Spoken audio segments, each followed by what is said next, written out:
नमस्कार, सुजस बुलेटिन में आपका स्वागत है। मैं हूं आपके साथ अश्विनी सरोही। एक नजर हेडलाइंस पर। लोकसभा चुनाव के दूसरे चरण के लिए नामांकन प्रक्रिया संपन्न। 13 निर्वाचन क्षेत्रों के लिए 218 अभ्यर्थियों ने दाखिल किए 308 नामांकन। मतदान के अंतिम 48 घंटे के लिए जारी किए गए दिशा निर्देश। उल्लंघन पर कारावास और जुर्माने का है प्रावधान। होम वोटिंग के लिए रिकॉर्ड 76,636 पंजीकरण। 58,000 से ज्यादा बुजुर्ग और 17,000 से ज्यादा दिव्यांग घर से करेंगे मतदान। प्रदेश में लोकसभा चुनाव के दूसरे चरण की 13 सीटों के लिए कुल 218 अभ्यर्थियों ने 308 नामांकन पत्र दाखिल किए हैं। नामांकन प्रस्तुत करने का आज आखिरी दिन था। अंतिम दिन कुल 127 अभ्यर्थियों ने 161 नामांकन पत्र दाखिल किए। अंतिम तिथि तक सबसे ज्यादा 29 अभ्यर्थियों ने जालोर क्षेत्र से नामांकन दाखिल किए हैं, जबकि झालावाड़ 12 सीट से सबसे कम 7 अभ्यर्थियों द्वारा नामांकन दाखिल किए गए हैं।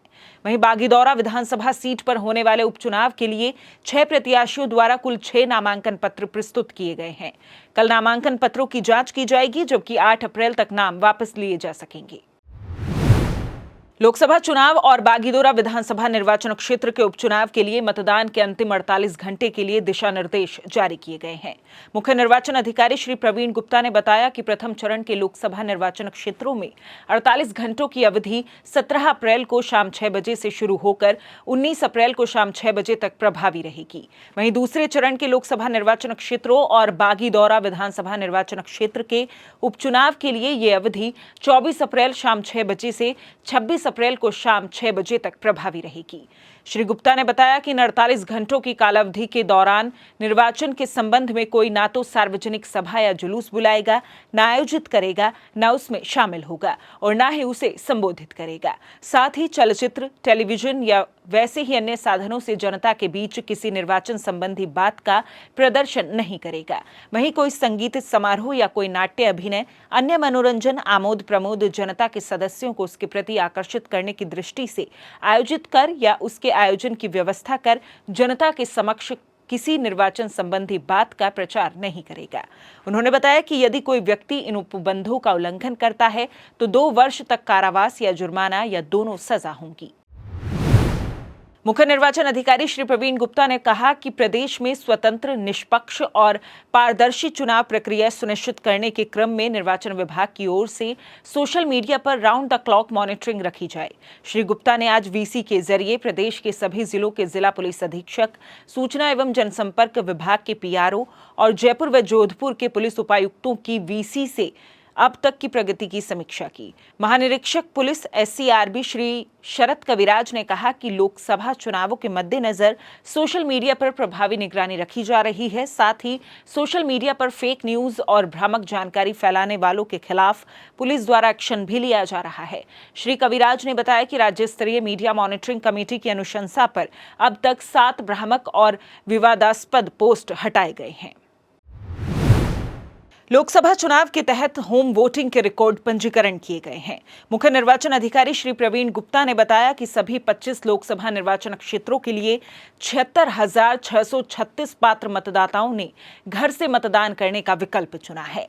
इसमें 58,954 बुजुर्ग और 17,682 दिव्यांग मतदाता शामिल हैं। लोकसभा चुनाव के लिए होम वोटिंग की सुविधा ऐसे मतदाताओं को मिलती है जो 85 वर्ष से अधिक आयु के वरिष्ठ नागरिक हों या 40% से अधिक दिव्यांगता श्रेणी के विशेष योग्यजन हो। मुख्य निर्वाचन अधिकारी ने बताया कि होम वोटिंग के तहत प्रथम चरण के लोकसभा निर्वाचन क्षेत्रों में 5 अप्रैल से मतदान की प्रक्रिया शुरू होगी और 14 अप्रैल तक चलेगी। किसी कारण से मतदाता के होम वोटिंग के लिए अनुपस्थित या वंचित रह जाने पर दूसरा चरण 15 से 16 अप्रैल के बीच होगा। होम वोटिंग के लिए 12 लोकसभा निर्वाचन क्षेत्रों में रिटर्निंग ऑफिसर द्वारा 36,558 पात्र मतदाताओं के फॉर्म स्वीकृत किए गए हैं। वहीं दूसरे चरण में मतदान वाले 13 लोकसभा निर्वाचन क्षेत्रों में होम वोटिंग के लिए पंजीकरण का कार्य पूरा हो गया है। इन क्षेत्रों में कुल 40,000 से ज्यादा पात्र मतदाताओं ने पंजीकरण करवाया है। दूसरे चरण में होम वोटिंग के लिए मतदान प्रक्रिया 14 अप्रैल से शुरू होकर 21 अप्रैल तक चलेगी। इस दौरान अनुपस्थित या वंचित रह जाने पर दूसरा दौर 22 से 23 अप्रैल के बीच होगा। भारत निर्वाचन आयोग के निर्देशों की पालना में लोकसभा चुनाव के प्रथम चरण के लिए M3 EVM ballot unit, control unit और वीवीपैट का द्वितीय रैंडमाइजेशन 5 अप्रैल को किया जाएगा।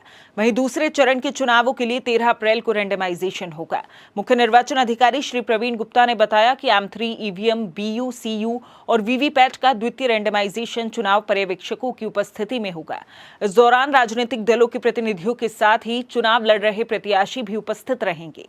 मतदान से पहले EMS सॉफ्टवेयर का उपयोग कर इलेक्ट्रॉनिक वोटिंग मशीन और वीवीपैट को 2 बार रैंडमाइज किया जाता है।